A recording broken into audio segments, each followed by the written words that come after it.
Vamos a la palabra del Señor.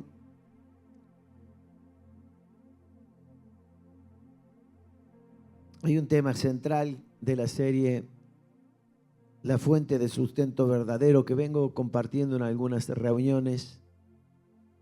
Este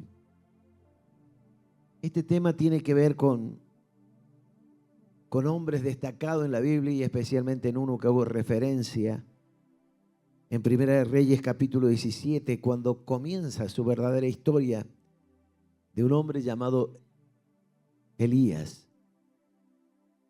Me apasiona la historia de este hombre por su fe, por su valentía, por su osadía, por la valentía que tuvo de enfrentarse a cuantos y tantos hombres y mujeres y espíritus que había en ese tiempo, y él solo, sin temblarle la mano, dedicó su vida en ofrenda especial a Dios para demostrar que hay un Dios y no muchos. Desafió a toda una nación para demostrar que Dios, el creador del universo, Jehová, el Dios de Israel, era el auténtico y único Dios. Entonces, cuando uno estudia la Biblia, llegan a inspirarnos hombres como este. Por eso al preparar estos sermones me inspiran mucho, alimentaron mi fe desde mi juventud, y hoy puedo decirles que puedo compartir con certeza algunas cosas que he podido vivir por gracia y misericordia de su nombre. En el capítulo 17 de Primera de Reyes dice: entonces Elías, tisbita, que era de los moradores de Galaad, dijo a Acab: vive Jehová, Dios de Israel, en cuya presencia estoy. Y vale que si en su vida no demostró llevar la presencia del Señor. Dice: no habrá lluvia ni rocío en estos años. Y dijo años, no dijo días, años, sino por mi palabra. Tenía tanta autoridad que esta palabra fue dirigida directamente no a cualquier persona, sino a la máxima autoridad de toda una nación, al rey Acab. Por eso me atrevo a decir que los hombres en sentido general viven como si Dios no existiera. Y a Dios no hay que ignorarlo. A Dios, aparte de reconocerlo, hay que respetarlo.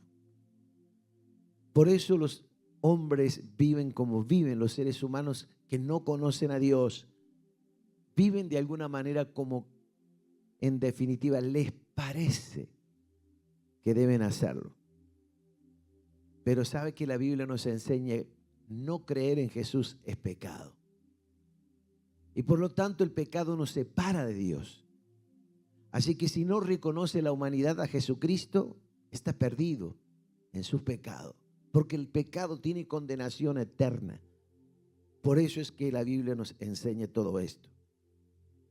Porque si vemos las generaciones, de generación en generación, a los hombres, la historia nos presenta un sinnúmero de acontecimientos y en algunos casos demasiado devastadores. Experimentan de alguna manera éxito y veo mucha gente que por lograr el éxito son intocables. Lo vemos inclusive en escenarios mundiales, como en este tiempo que justamente estamos en el tiempo de los mundiales.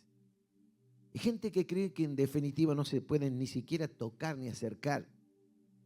Algunos llegan a tener mucha fama, tanto como prosperan, de tal manera que reciben cosas que no se explican humanamente.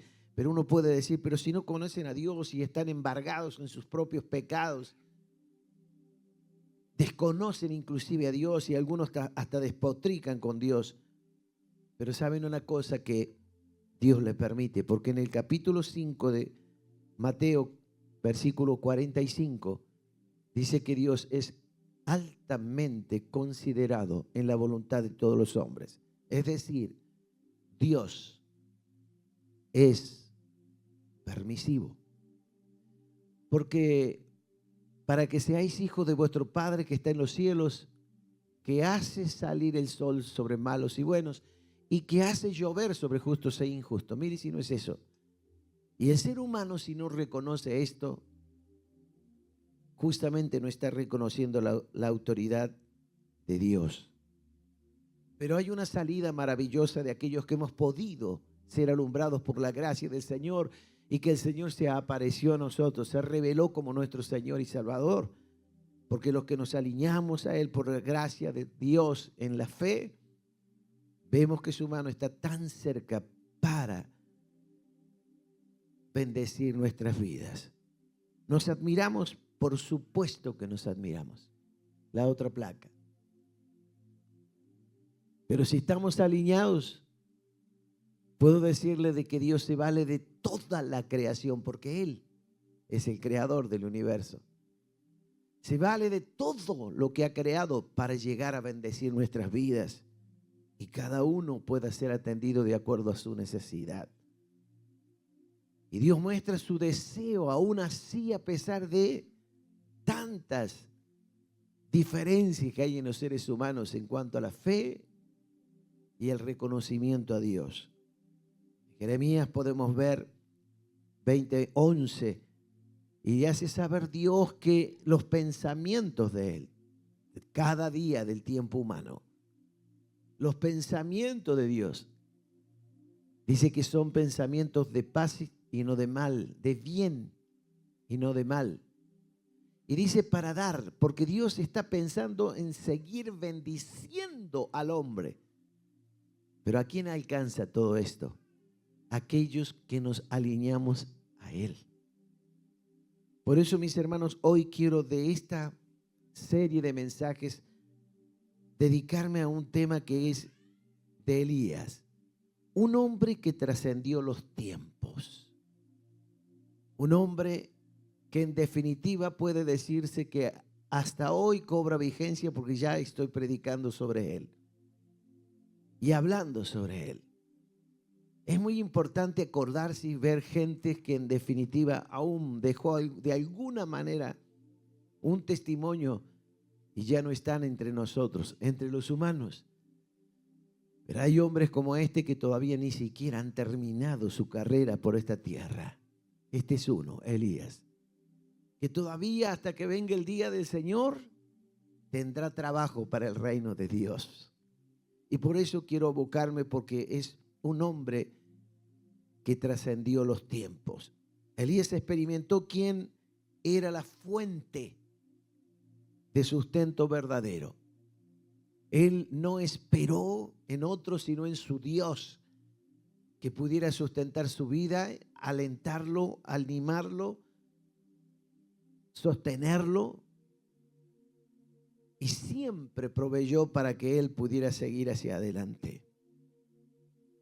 Milagrosamente fue atendido por Dios, porque cada día lo alimentaba cuando le dio orden, luego de que le dijo al rey Acab que por años no va a llover sobre la tierra, hasta que yo lo diga. Y le dijo Dios: anda a una cueva y quédate ahí.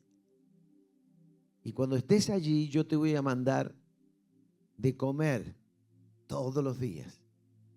Y él experimentó todo esto, porque sin duda el rey se enojó tanto que después los mandó a buscar y no lo encontró absolutamente nadie. Dios lo tenía guardado en esa cueva, y en esa cueva le enviaba diariamente la comida a través de sus comisionados, que providencialmente se hicieron presentes para que su siervo no tuviera necesidad. Sustentaba su fe esto, porque Elías estaba allí solo, probablemente como acostumbraba servir a Dios, y no se ve, la Biblia no detalla más antecedentes con su vida anterior a este acontecimiento. Pero sí, a partir de ese momento, Elías demuestra la fidelidad a Dios y Dios sustentando su vida. Él podía tener el agua necesaria en tanto en cuanto corría un río o un pequeño hilo de agua hasta que se secó ese río por la gran sequía en los años que hubo. Santiago dice que fueron 3 años y medio sin llover. Quiere decir que, mis hermanos, el Antiguo Testamento termina con la profecía que Elías aparecerá otra vez. Elías vivió 600 años aproximadamente antes de Cristo y el Antiguo Testamento a los 400 años antes de Cristo fue escrito, aproximadamente. Pero mire lo que dice Malaquías, el último libro del Antiguo Testamento. He aquí yo os envío al profeta Elías, lo menciona, antes que venga el día de Jehová, grande y terrible. Recordemos que Elías fue el que no vio muerte. Fue levantado milagrosamente por un carro de fuego, llevado al cielo.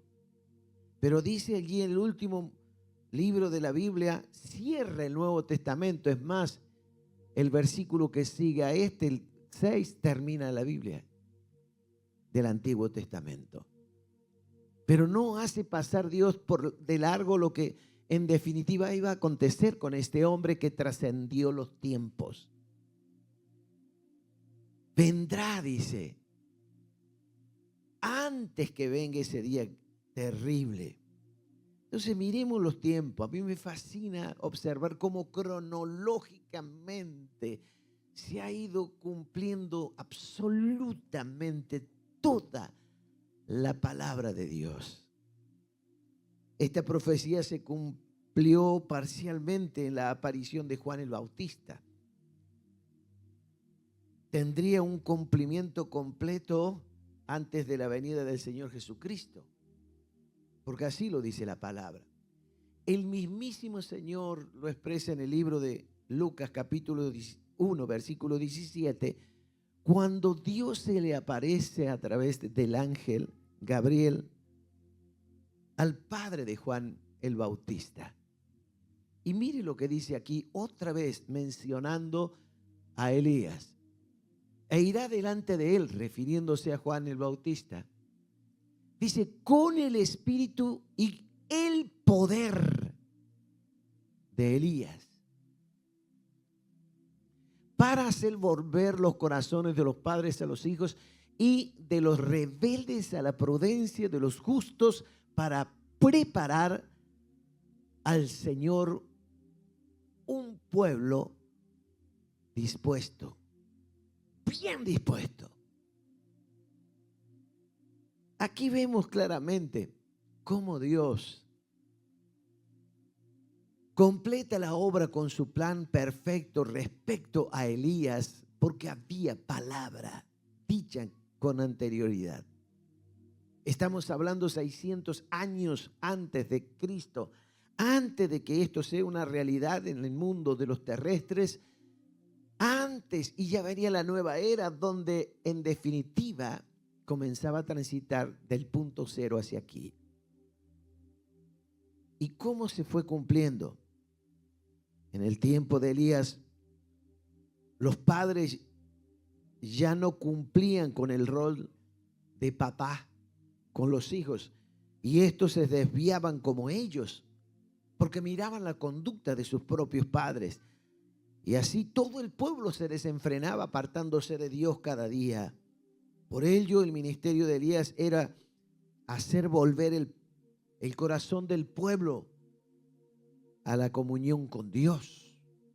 Por eso es que cuando Dios los saca después de estar escondido por 3 años y medio, lo hace aparecer para que en la escena de todo el pueblo, delante del rey, pudiera manifestar el gran deseo de Dios.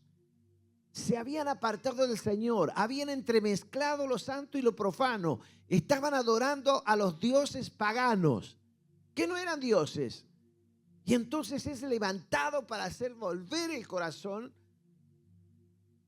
de ellos a la comunión con el Señor su Dios. Pero aquí hay algo. Elías, por perseverar en la fe, fortaleció su convicción. Cuando Dios me traía esta palabra a mi corazón y la escribí tal cual la expresé, me traía a la memoria por qué muchos cristianos transitan el camino de la fe algún tiempo.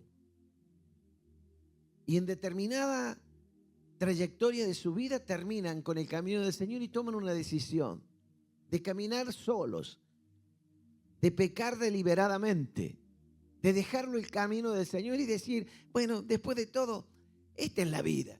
Pero se dan cuenta luego de saborear el pecado que es amargo como la hiel y que no trae satisfacción al alma, sino más bien un vacío. Porque todo es vanidad. Porque todo lo que probamos en esta vida trae cierto placer, pero todo el placer es momentáneo. Mientras termina de ser consumado, ni bien es consumado, es allí cuando nos damos cuenta que es pasajero. Nada trae satisfacción permanente al corazón del hombre, excepto la presencia viva del Espíritu Santo.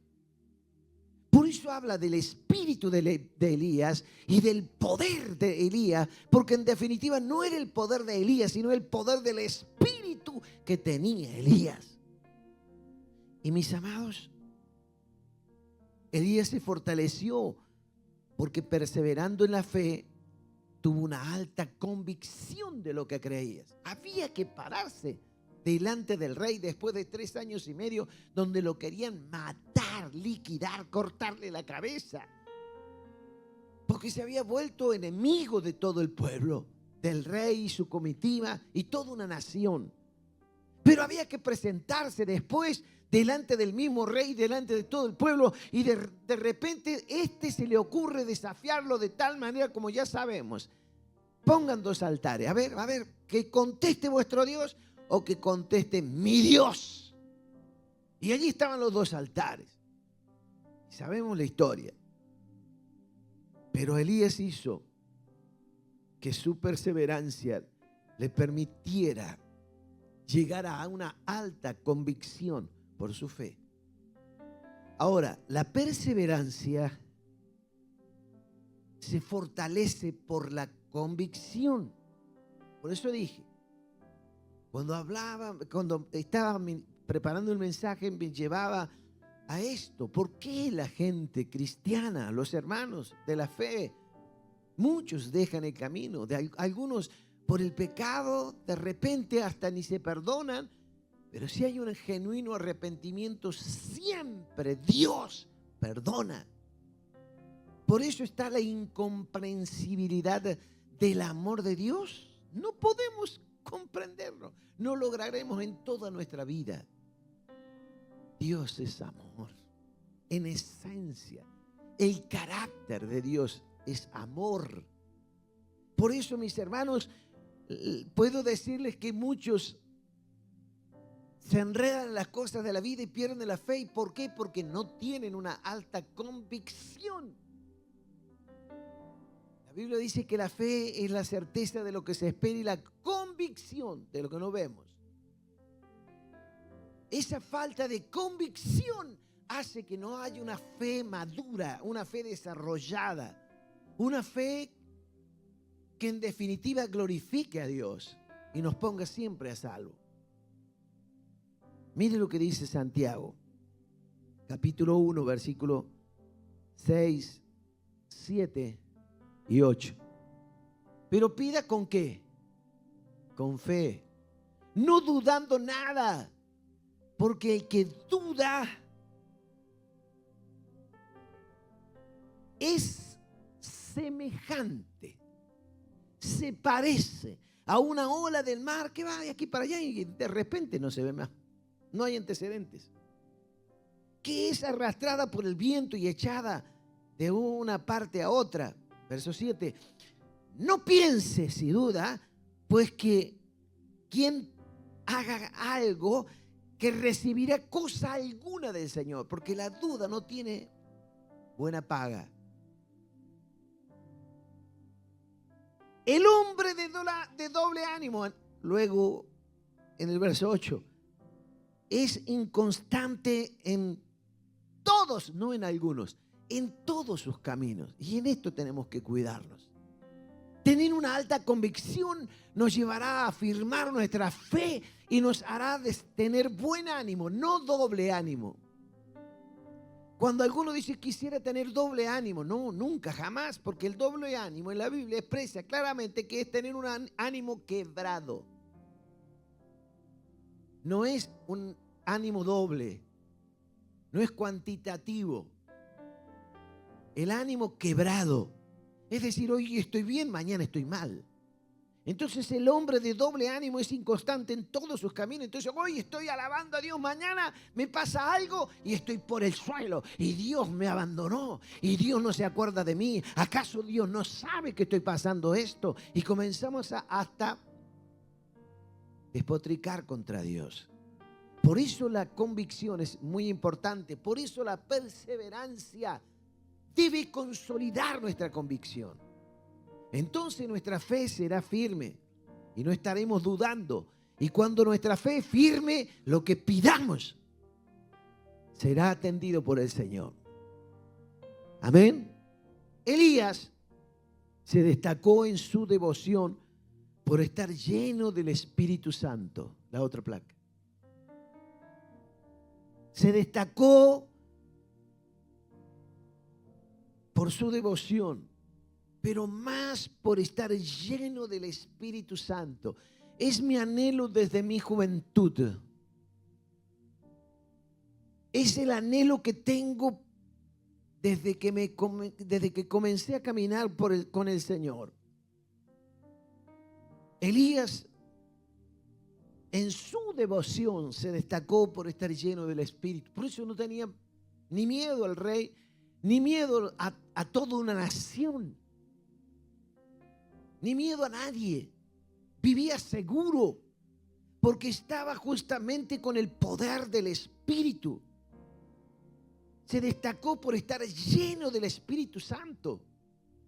Y los demás lo sabían. El rey lo sabía. La nación lo sabía. Reconocía toda una nación que no era un hombre más. Elías tenía el Espíritu y tenía el poder bien definido. ¿Por qué? Por perseverar en la fe. Por eso quiero animarles, amados hermanos, aunque sea cual fuere la circunstancia que te toque enfrentar o te tocará enfrentar en el futuro, que eso nos permita desarrollar una genuina fe para tener una convicción certera, firme, y nos haga crecer en un desarrollo de fe que necesitaremos en los tiempos que siguen. Porque hay una palabra que dice, cuando el Hijo del Hombre venga, ¿habrá fe en la tierra? La situación se pone difícil y se va a poner difícil mientras más se acerque el día del Señor. No estemos esperando que todo cambie. Tenemos que esperar que nosotros cambiemos de focalización. No nos enfoquemos en el transitar de este mundo. Focalicemos en la palabra de Dios que nos da proyección eterna, que trasciende los tiempos. Porque es entonces cuando podremos ver que Dios siempre estará para bendecir nuestras vidas. Ahora, Elías tenía el espíritu y tenía el poder bien definido por perseverar en la fe. Y cuando Jesús habla de Juan el Bautista, irá delante de él con el espíritu. No, déjalo ahí, por favor. Irá delante de él con el espíritu y el poder de Elías. Juan el Bautista sería un ejemplo antecesor de Cristo. Por tener el espíritu y el poder de Elías. ¿Por qué? Por tener el espíritu y el poder de Elías. ¿Trascendió los tiempos este hombre? Claro que sí. Jesús en el tiempo de Jesucristo pudo dar testimonio de este hombre. Dijo que no se levantará hombre como él. No habrá nadie, no hay, no hubo ni habrá. Pero ¿qué tenía este hombre? Era quien estaba justamente antecediendo a Cristo, preparando el camino, pero estaba con algo muy particular y tenemos que rescatar en esta mañana. Y es tener el espíritu y el poder que tenía Elías, que no le pertenecía a él. Dije recién, se movía en el poder del Espíritu Santo. Dios estaba en él y él se movía con Dios. El Espíritu Santo nos define a ti y a mí. El Espíritu Santo nos define en espíritu y en poder. Y esto me atrapaba, me quebraba en mi oficina porque digo, ¿quién soy yo para poder querer siquiera seguir los pasos o el ejemplo como de este hombre o de Juan y mucho más de Jesús?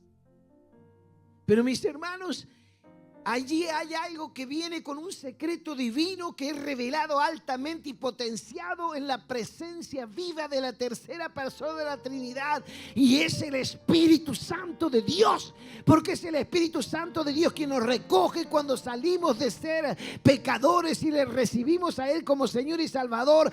Viene por su Santo Espíritu y comienza a ser morada en nuestras vidas. Sí, señores, sí, señora, sí, señor, sí, señora, sí, joven. El Espíritu Santo comienza a morar en nuestras vidas, nos hace su casa. Él nos escoge para que seamos morada divina, y es el Espíritu de Dios que comienza a habitarnos. Es el Espíritu de Dios que comienza a vivir en nuestras vidas.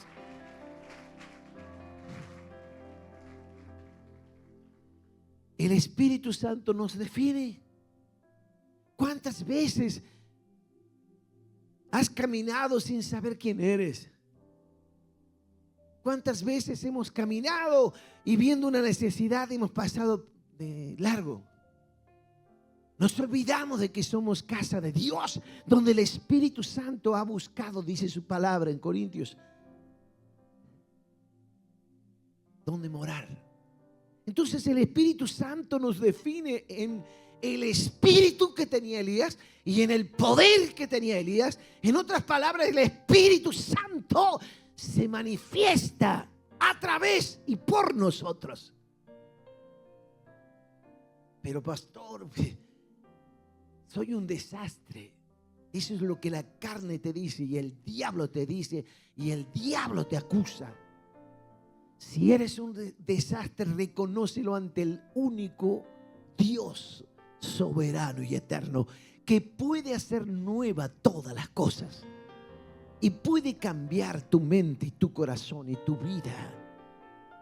Así como con Elías y como Juan, nuestra obediencia y lealtad, la otra placa.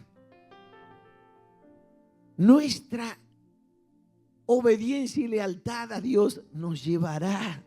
¿A qué nos llevará? A manifestar, y esto me encanta, el ministerio del Espíritu Santo. Me involucra en su plan redentor hacia el mundo entero. Mis amados, así como Elías y como Juan, nuestra obediencia y lealtad a Dios nos llevará a manifestar el ministerio del Espíritu Santo, que es en este tiempo. La iglesia está tan distraída en otras y tantas cosas que se olvida de cumplir la función de este tiempo. Siempre los tiempos han marcado un antes y un después y una proyección hacia el futuro. Este es el tiempo de la iglesia donde debe despertar, que es el Espíritu Santo, donde debe desarrollar todo el plan divino en acción a través de la iglesia.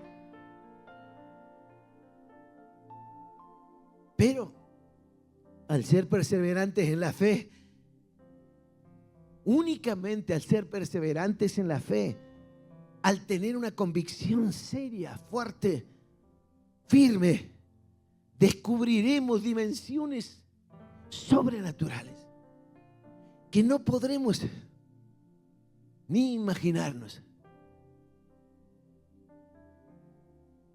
Recordé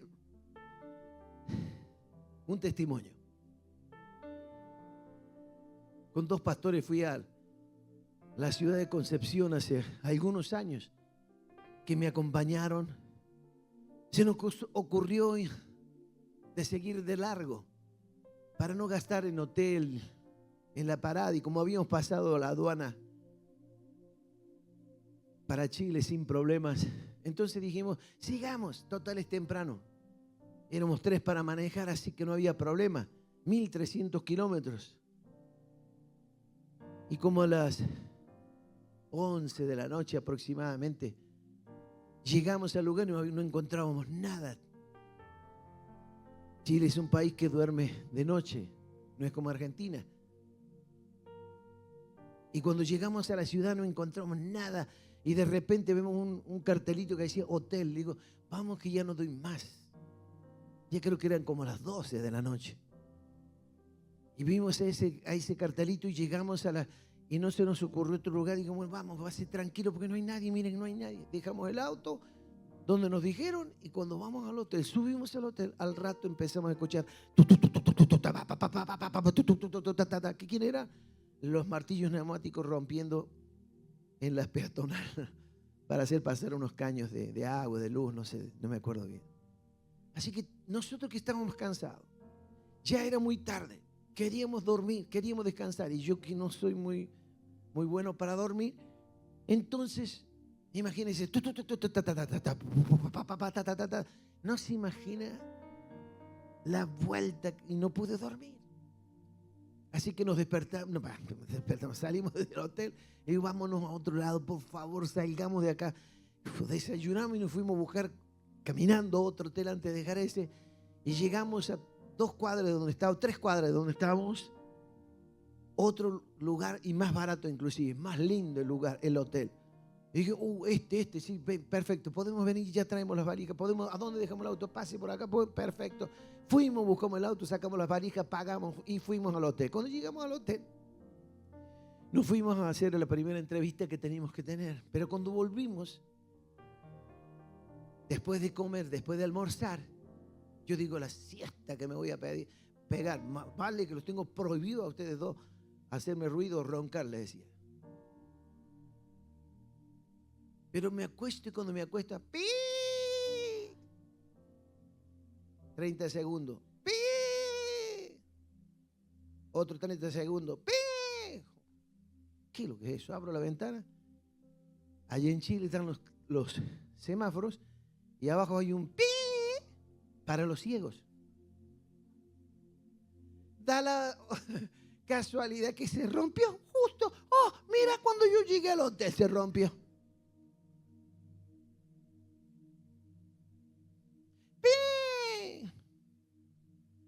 Le digo, no, muchacho, esto no puede ser. ¡Pi! Cada 30 segundos, ¿eh? Sin mentir. Y cuando vamos saliendo del hotel, salimos del hotel, vamos cruzando la calle y lo miro el palo de arriba abajo. Y los dos me dicen, ¿qué va a hacer, pastor? Esto voy a hacer en el nombre de Jesús. ¡Enmudece! Estaban los dos ahí. Si quiere, después les digo nombre y apellido. Tengo 2 testigos ahí. ¡Enmudece! Y te prohíbo que sigas haciendo este ruido porque quiero dormir. ¿Me oíste? En el nombre de Jesús. Usted me dirá que estaba loco. Y bueno, puedo decirle que el Espíritu Santo nos define en el Espíritu y en el poder. Amén. Así que si estamos en obediencia y cumpliendo con la lealtad al Señor, manifiésteles el ministerio del Espíritu. Hermanos, cuando volvimos ya cruzamos la calle. Pastor, si ya había cruzado, ya me había dado cuenta que se había callado el palo. Porque 30 segundos, cada 30 segundos. Pastor, mire, no anda más. Y lo miro yo, ¿no anda más? Me metí al hotel, nos metimos al hotel, no anduvo más. No hacía más. Así que dormí una siesta ese día. Una siesta tremenda. A la noche dormimos bien. Al otro día tenemos que salir. Terminamos de desayunar. Cuando vamos a sacar el auto, ¡pi! Chao, palo. Hasta luego. Ya nos tenemos que venir. Hermanos, dije recién que al ser perseverantes en la fe descubrimos dimensiones sobrenaturales por estar desarrollando el ministerio del Espíritu Santo. No es porque uno tenga el poder. Que tengo el poder, como decían los chicos, He-Man, no sé, o el otro grandote, el verde, ese, qué sé yo. Bueno, la cuestión de que el Espíritu de Dios está en nuestras vidas. Tomémoslo en serio. Mis amados, Jesús en el Getsemaní demostró su perseverancia al querer agradar solo al Padre, no importándole tanto el dolor ni la injusticia. En el monte de Getsemaní, Jesús demostró su perseverancia. El hombre Jesús podía quebrar, claro que sí, tanto que cuando llegaba la hora les dijo a los discípulos: vamos al monte. Luego le dijo a 3 de ellos: acompáñenme. El hombre Jesús, ¿cómo será que sentía la carne de Jesús, el hombre Jesús, la presión que venía sobre él? Y en ese Getsemaní, en el capítulo 26 de Mateo, verso 37 y 38 y 39, tomando a Pedro y a los hijos de Zebedeo, comenzó a entristecerse y a angustiarse en gran manera. Entonces dijo el Señor: mi alma está muy triste hasta la muerte. Mire las emociones de Jesús. Quedaos aquí y velad conmigo. Por favor, no se vayan. Los pastores no somos intocables, somos seres humanos.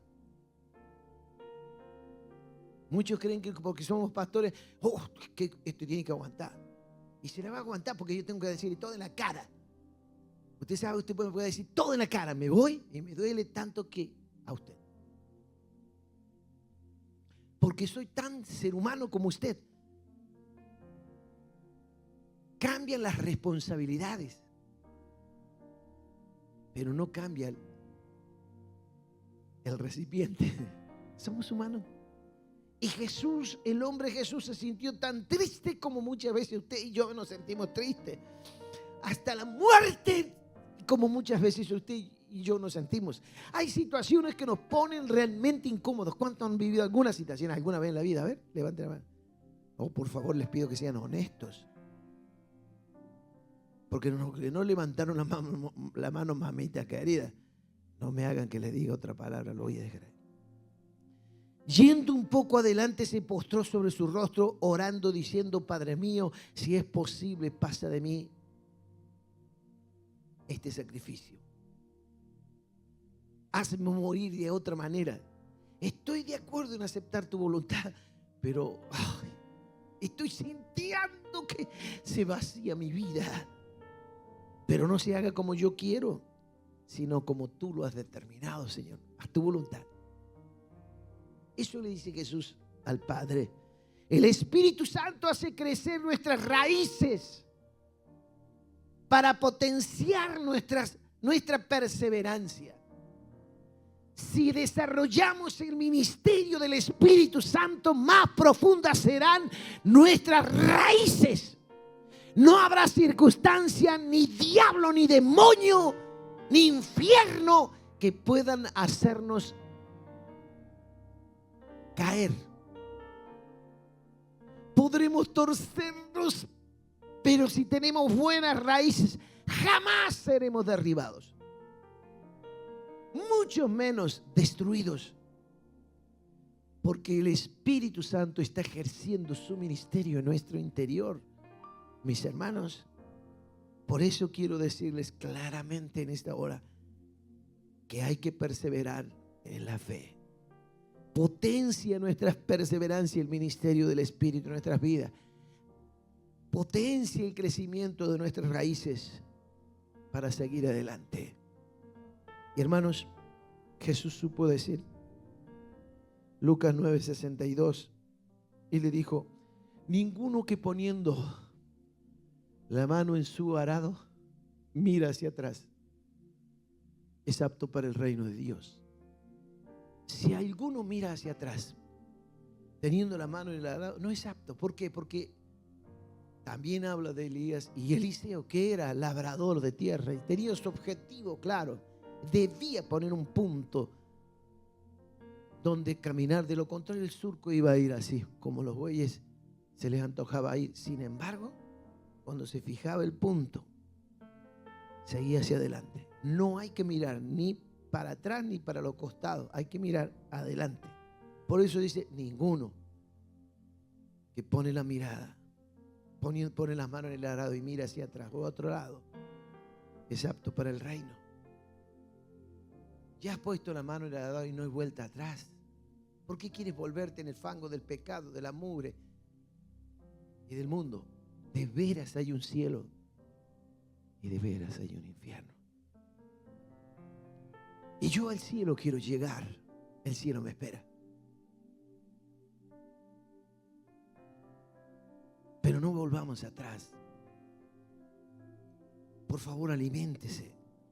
Desarrollar el ministerio del Espíritu Santo nos pone en la escena del obrar sobrenatural de Dios, no nuestro. Por eso podemos ver y hacer muchas cosas que en el ministerio del Espíritu podremos lograrlo. Hermanos, voy a concluir. En lo personal, lo que alimentó mi fe por más de medio siglo, más de 50 años, sirviendo a mi Señor, fueron sus promesas, porque me aferré a ellas. Las promesas que inclusive no solo me las dice a mí, sino que se las dijo a aquellos hombres como a Elías. Vete a aquella cueva y te voy a dar de comer todos los días. 3 años y medio estuvo en el anonimato del rey y de toda una nación. Nadie sabía nada de él. Pero Dios le había prometido, te sustentaré en el desierto, donde había sequía, donde no había nada. Pero las promesas me alimentaron. Y eso me permitió crecer y desarrollar en la gracia del Señor. Al saber que Dios no cambia, que sus promesas son reales y que cumple todo lo que promete y no los hace tardar a menos que se cumpla en su tiempo. Mis hermanos, si Dios lo prometió, lo hará. Esto es lo que a mí me hizo perseverar en la fe. Me hizo desarrollar la confianza genuina en el Señor, una fe en el Señor, una esperanza genuina en el Señor, una convicción que me llevó a una comunión con Dios. Por eso promesas como Isaías 41:10 alimentaron mi juventud hasta el día de hoy. No temas, porque yo estoy contigo. No desmayes, porque yo soy tu Dios, que te esfuerzo. Siempre te ayudaré y siempre te sustentaré con la diestra de mi justicia. Te digo esto, dice el Señor, porque soy justo y cumpliré lo que prometo. Yo desde mi juventud me aferré a su palabra, la otra placa. Y puedo decirles que eso me fortaleció. Yo quiero animarle en esta mañana. Que allí donde está puedas cerrar tus ojos y mirarte hacia adentro y decirte a ti mismo, quiero hacer un examen. Me quiero mirar si soy perseverante en la fe o no. ¿Cómo está el Espíritu de Dios en tu vida? Siendo tu Señor, siendo tu Salvador, siendo tu Dios. ¿Cómo lo ves al Espíritu Santo? Si has nacido de nuevo, indudablemente tienes al Espíritu Santo. ¿Cómo está tu fe, tu convicción?